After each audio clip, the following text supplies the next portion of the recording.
Friends, പുതിയൊരു വീഡിയോയിലേക്ക് സ്വാഗതം. ഇന്ന് നമ്മൾ മക്കൾ സ്കൂൾ വിട്ട് വന്നതിന് ശേഷമുള്ള കുറച്ച് വിശേഷങ്ങളാണ് കാണിക്കുന്നത്. അവരുടെ സ്കൂൾ ബസ് നോക്കി നിൽക്കാൻ ഇന്ന് എന്നോടൊപ്പം കാക്കു ഉണ്ടായിരുന്നു കേട്ടോ. കാക്കുവിന് പണിയില്ലായിരുന്നു, അതുകൊണ്ട് തന്നെ മക്കളെ നോക്കി നിൽക്കാൻ ഇന്ന് ഞങ്ങൾ രണ്ടുപേരും കൂടിയാണ് ഇറങ്ങി നിന്നത്.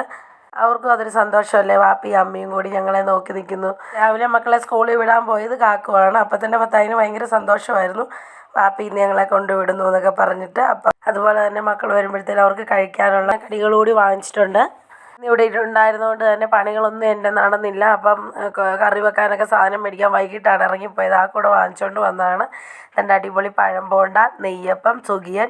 അടിപൊളിയാണ് കേട്ടോ പഴം ബോണ്ട. ഇവിടുത്തെ സാധാ ബോണ്ടായും ഉണ്ട്, പഴം ബോണ്ടായും ഉണ്ട്. ഇത് പഴം ബോണ്ടയാണ്. ഇതിനകത്ത് ഇങ്ങനെ ഏത്തക്കയൊക്കെ അരിഞ്ഞിട്ട് പഴമൊക്കെ കൂട്ടി വെച്ചിട്ടുണ്ടാക്കുന്നതാണ്. നല്ല ടേസ്റ്റാണ്. തേങ്ങാക്കൊത്തൊക്കെ ഇട്ട് ഒരു പ്രത്യേക രുചിയാണ് ഈ പഴം ബോണ്ടയ്ക്ക്. കാക്കു കടയിൽ പോകാൻ ഞാൻ പ്രത്യേകം പറഞ്ഞു കേട്ടോ, സുഖിയനുണ്ടെങ്കിൽ വാങ്ങിക്കണമെന്ന്. അതുകൊണ്ട് തന്നെ വേണ്ട സുഖിയനും പഴം ബോണ്ടയൊക്കെ ഞങ്ങൾ ഷെയർ ചെയ്താണ് കഴിച്ചത്. ജലദോഷം മാറി, ഏകദേശം ചുമയൊക്കെ ആയി. സൗണ്ട് ഇതുവരെയും തെളിഞ്ഞിട്ടില്ല. നിങ്ങൾക്കൊരു ശബ്ദം കേൾക്കുമ്പോൾ തന്നെ അറിയാമല്ലോ സൗണ്ടൊന്നും ഓക്കെ ആയി വന്നില്ല എന്ന്.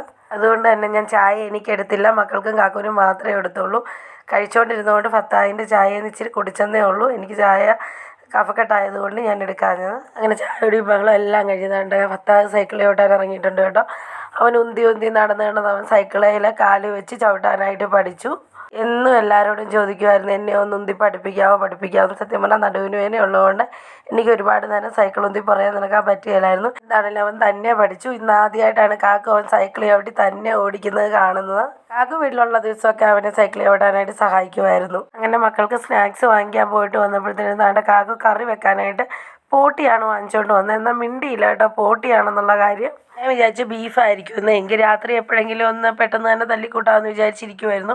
പോട്ടിയാണെങ്കിൽ നേരത്തെ തന്നെ പണി തുടങ്ങണം. ഭയങ്കര ഒരു സ്മെല്ലാണ്. ചൂടുവെള്ളത്തിലൊക്കെ കഴുകി വേണം എടുക്കാനായിട്ട്. പിന്നെ ഇവിടെ നല്ല വൃത്തിയാക്കിയിട്ട് അത് അരിഞ്ഞാണ് മേടിച്ചുകൊണ്ട് വന്നിരിക്കുന്നത്. ഇങ്ങനെയാണ് ഇവിടെ പോട്ടി കിട്ടുന്നത് ഇറച്ചിക്കടയിൽ നിന്ന്. നേരത്തെയൊക്കെ ആയിരുന്നെങ്കിൽ ഇങ്ങനെയല്ല കിട്ടുന്നത്, പോട്ടി അഴുക്കോടുകൂടി കിട്ടും. അത് നമ്മൾ വൃത്തിയാക്കി എടുക്കണമായിരുന്നു. ഇപ്പം നല്ല നീറ്റാക്കിയാണ് കേട്ടോ നമുക്ക് തരുന്നത്. കുറച്ചുകൂടെയൊക്കെ അഴുക്ക് പോകാനുണ്ട്. അത് നല്ല ചൂടുവെള്ളം ഒഴിച്ചിട്ട് നല്ല തിരുമ്മി കഴുകി ഞാൻ കൈക്കൊക്കെ വലിച്ചെടുത്ത് വൃത്തിയാക്കി എടുക്കും. ചൂടുവെള്ളം എന്ന് പറയുമ്പോൾ നല്ലതുപോലെ ചൂടായ വെള്ളമാണ് കേട്ടോ. അതാണ്ട് ആവി പറക്കുന്ന കണ്ടോ. ഈ പൊട്ടിക്കകത്ത് കുറേയൊക്കെ നെയ്യുണ്ട്. ഈ ചൂടുവെള്ളം ഒഴിക്കുമ്പോൾ അതൊക്കെ ഉരുകിപ്പോകും. എന്നാലും നല്ലതുപോലെ ചൂടുവെള്ളം ഒഴിച്ച് തിരുമ്മി കഴുകിയാലേ പൊട്ടിയുടെ ആ സ്മെല്ല് പോവുള്ളൂ. അതുപോലെ തന്നെ ഈ കഴുകിയ വെള്ളം ഞാൻ വെളിയിലേക്കാണ് കളഞ്ഞത്. ഈ വാഷ് ബേസിനിലേക്ക് ഒഴിച്ച് കളഞ്ഞില്ല. അങ്ങനെ ദാണ്ടിയുടെ പോട്ടിയെല്ലാം കഴുകിയെടുത്ത് വൃത്തിയാക്കി വെച്ചിട്ടുണ്ട്. അതുപോലെ തന്നെ ദാണ്ട പോട്ടിയുടെ കഴുകിയപ്പോൾ വാഷ് ബേസിനിലേക്കൊക്കെ തെറിച്ചിരുന്നു. ഇത് നല്ല ചൂടുവെള്ളത്തിൽ തന്നെയാണ് പാത്രവും ആ വാഷ് ബേസിനും എല്ലാം കഴുകിയെടുക്കുന്നത്. എന്നാലേ പോവുകയുള്ളൂ. അല്ലെങ്കിൽ അവിടെ എല്ലാം ഒരുമാതിരി പറ്റി പിടിച്ചതുപോലെ ഇരിക്കും. നമ്മുടെ കൈ തന്നെ വൃത്തിയാക്കി എടുക്കാൻ വളരെ പാടായിരുന്നു. പോയതുകൊണ്ട് മാത്രമാണ് അകത്ത് കഴുകിയത്. ഇല്ല ഞാൻ വെളിയിൽ കഴുകും. ഇനി കുക്കറിൽ വേണം കേട്ടോ പോട്ടി വേവിച്ചെടുക്കാനായിട്ട്. അതുപോലെ വേവുള്ളതാണ്. ഒരുപാട് വിസിലൊന്നും അടുപ്പിക്കില്ല. ഒരു 2-3 വിസിൽ കുക്കറിൽ അടുപ്പിച്ച ശേഷം ബാക്കി ഞാൻ അടുപ്പിൽ വേവിച്ചെടുത്തിരുന്നു. കുക്കറിലേക്ക് പോട്ടിയൊക്കെ ഇട്ട് കൊടുക്കുന്നുണ്ട്. ഈ പോട്ടിയിൽ നിന്ന് വെള്ളം ഇറങ്ങി വരും കേട്ടോ. അതുകൊണ്ട് ഒരുപാട് വെള്ളമൊന്നും പോട്ടിയിൽ ഒഴിക്കണ്ട. കഴുകി വെച്ചിരിക്കുന്ന പോട്ടി മുഴുവൻ ഇട്ട് കൊടുത്ത ശേഷം അതിലേക്ക് 1/2 ടീസ്പൂൺ മഞ്ഞൾപ്പൊടി ഇട്ടിട്ടുണ്ട്. ഇനി ഇതിലേക്ക് കുറച്ചൊന്ന് മുളക് പൊടി ഇട്ട് കൊടുക്കുന്നുണ്ട്. വളരെ കുറച്ച് മതി. മസാലയെല്ലാം പിന്നീട് വഴറ്റി ചേർക്കാനുള്ളതാണ്. അതുകൊണ്ട് തന്നെ ഒരു ടേബിൾ സ്പൂൺ മുളക് പൊടി ഇട്ട് കൊടുത്തിട്ടുണ്ട്. ഇനി ഇതിലേക്ക് വേണ്ടിയത് കുരുമുളക് പൊടിയാണ് കേട്ടോ. ഞാനിവിടെ പൊടിച്ച് വെച്ചേക്കുന്നതാണ്. അതിനൊരു 2 ടീസ്പൂൺ കുരുമുളക് പൊടി ഇട്ട് കൊടുക്കുന്നുണ്ട്. കുരുമുളക് പൊടിയാണ് ബോട്ടി കറി വെക്കാനായിട്ട് ആവശ്യം. ഇനി ആവശ്യത്തിന് ഉപ്പ് പൊടി ഇട്ട് കൊടുക്കുന്നുണ്ട്. ഞാൻ ഇവിടെ കുറച്ച് ഉപ്പ് ഇട്ട് കൊടുക്കുന്നുള്ളൂ. പിന്നീട് ആവശ്യമെങ്കിൽ മാത്രം പിന്നീട് ഇട്ട് കൊടുക്കാമെന്ന് കരുതി ഇതിലേക്ക് ഒരു 1/2 ഗ്ലാസ് വെള്ളം കൂടി ഒഴിച്ച് കൊടുത്തിട്ടുണ്ട്. ഒരുപാട് വെള്ളത്തിൻ്റെ ആവശ്യമില്ല. ബോട്ടിയിൽ നിന്നും വെള്ളം ഇറങ്ങും. അത് നോക്കിയിട്ട് ബാക്കി വെള്ളം വേണമെങ്കിൽ മാത്രം ഒഴിച്ച് കൊടുക്കാം. നന്നായിട്ടൊന്ന് മിക്സ് ചെയ്ത ശേഷം അടച്ചൊന്ന് വേകുവാനായിട്ട് വെച്ച് കൊടുക്കുന്നുണ്ട്. ഞാൻ പുറത്ത് അടുപ്പിലല്ല, അകത്ത് ഗ്യാസേലാണ് ചെയ്യുന്നത്. ഇത്രയും രാത്രി ആയതുകൊണ്ട് പുറത്ത് അടുപ്പ് കത്തിക്കേണ്ടെന്ന് കരുതിയായിരുന്നു. മസാലകളൊന്നും ചേർത്തിട്ടില്ലാത്തത് കൊണ്ട് തന്നെ ഒരു 3 വിസിൽ അടിച്ച ശേഷം മസാലകളൊക്കെ ചേർത്ത് കൊടുത്തിട്ട് ബാക്കി അടുപ്പിക്കാമെന്ന് കരുതി വേവാനായിട്ട് വെച്ച് കൊടുത്തിട്ടുണ്ട്.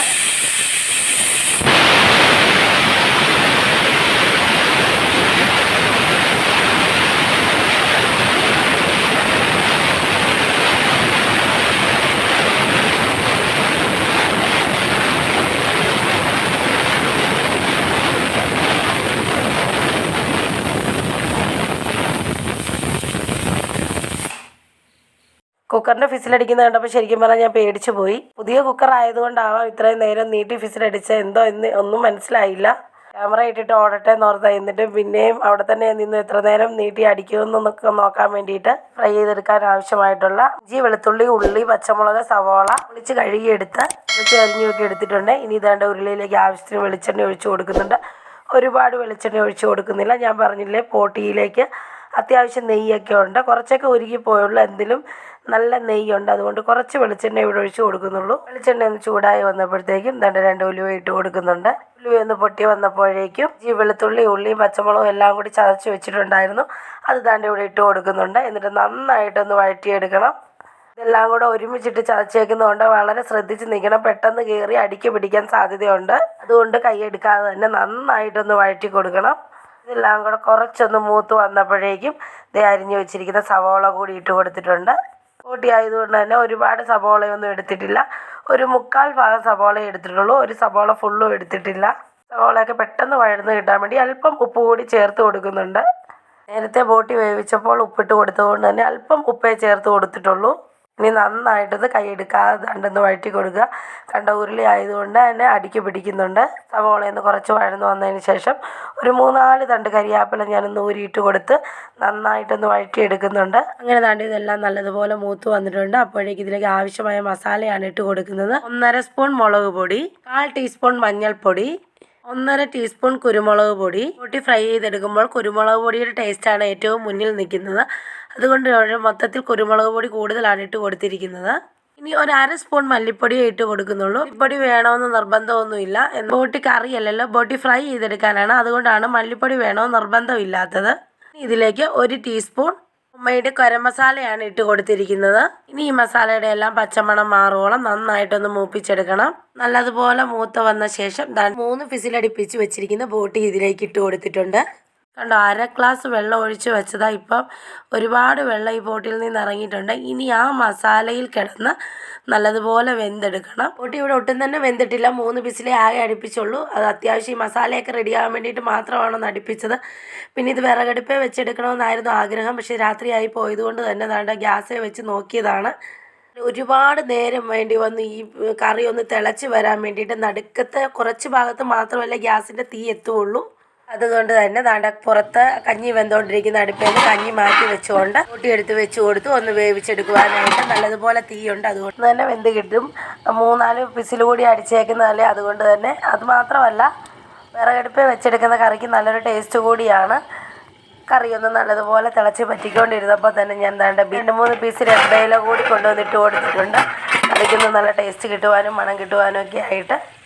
ഞാൻ ഈ ഇല എല്ലാ കറികളും, ഇറച്ചിക്കറി, ബിരിയാണി, തേങ്ങാച്ചോറ്, നെയ്ച്ചോറ് അങ്ങനെയുള്ള എല്ലാത്തിലും ഉപയോഗിക്കും. അത്രയ്ക്ക് നല്ലൊരു ടേസ്റ്റും മണവും ഒക്കെ കിട്ടുന്ന ഒരു ഇല കൂടിയാണിത്. അങ്ങനെ പോട്ടിക്കറിയൊക്കെ അത്യാവശ്യം തിളച്ച് പറ്റി വന്നിട്ടുണ്ട്. ഇനി തീയൊന്ന് കെടുത്തിയിടുവാണ്. കുറച്ച് നേരം അങ്ങനെ ഇരുന്ന് നല്ലതുപോലെ വരണ്ട് കിട്ടും. അപ്പോൾ തന്നെ രാത്രി ഒരുപാട് സമയമായിരുന്നു. വരട്ടിയെടുക്കാനുള്ള ക്ഷമയൊന്നും ഉണ്ടായിരുന്നില്ല. അതുകൊണ്ട് തന്നെ വരട്ടിയിടം വെച്ച് നിർത്തിയിട്ട് ഒരുപാട് ഫ്രൈ ചെയ്തെടുക്കാതെ തന്നെ ഞങ്ങളൊന്ന് ചോറുണ്ടു. ഇപ്പം തന്നെ കുക്കുമോൾ ഉറങ്ങി. ഇനി ഭർത്താവും കൂടെ ഉറങ്ങുന്നതിന് മുമ്പ് ചോറ് കൊടുത്തില്ലെങ്കിൽ അവനും ഉറങ്ങിപ്പോവും. പൊട്ടിയും മാങ്ങാ ചമ്മന്തിയും അവിയലും ഒക്കെ ഉണ്ടായിരുന്നു ചോറുണ്ണാനായിട്ട്. അങ്ങനെ ചോറൂണൊക്കെ കഴിഞ്ഞിട്ട് വന്ന് കറി ഒന്ന് നോക്കുമ്പം നല്ലതുപോലെ തീക്കനലിലിരുന്ന് പറ്റി നല്ല ഫ്രൈ ആകാൻ തുടങ്ങിയിരുന്നു. കുറച്ച് നേരം ഒന്ന് വെയിറ്റ് ചെയ്ത് കഴിഞ്ഞാൽ ഫ്രൈ കൂട്ടി കഴിക്കാമായിരുന്നു. പക്ഷേ ഇപ്പം തന്നെ 11:30 സമയമായി. അതുകൊണ്ടാണ് വെയിറ്റ് ചെയ്യാൻ നിൽക്കാഞ്ഞത്. ഇനി ഇതിൻ്റെ ബാക്കി ഞാൻ പിറ്റേ ദിവസമാണ് ശരിയാക്കി എടുത്തത്. പിറ്റേ ദിവസം രാവിലെ ചോറും കറിയെല്ലാം വെച്ച ശേഷം പൊട്ടി ഒന്നെടുത്ത് അടുപ്പിലേക്ക് വെച്ച് കൊടുത്ത് നല്ലതുപോലെ ഒന്ന് ഫ്രൈ ചെയ്തെടുക്കുന്നുണ്ട്. നല്ലതുപോലെ പറ്റിയൊക്കെ വന്നിട്ടുണ്ട്. ഇതിലൂടെ അല്പം കുരുമുളക് നോടി ചേർത്ത് കൊടുത്തിട്ടിരുന്നു.